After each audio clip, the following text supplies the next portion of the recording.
Goodness. Okay. So, we are in the midst of massive winter storm going on here.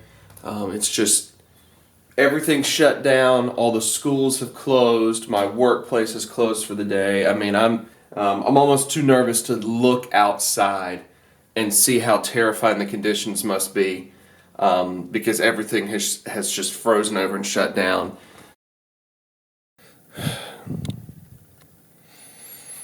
Come on. I mean, you see it. We're having to ration out all of our goods. Basically got nothing here.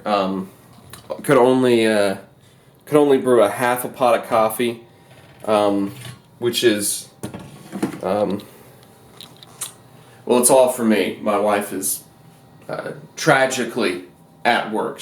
It's just a disaster that she's there. But I mean, look, it's almost embarrassing how unprepared we actually were for this. I don't even think we have any eggs. I think we have bacon and no eggs. It's terrible.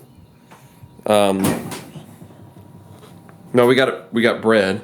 That was literally baked this morning. So I guess that's pretty good. But other than that, it's I don't know how we're gonna make it through. I just don't know.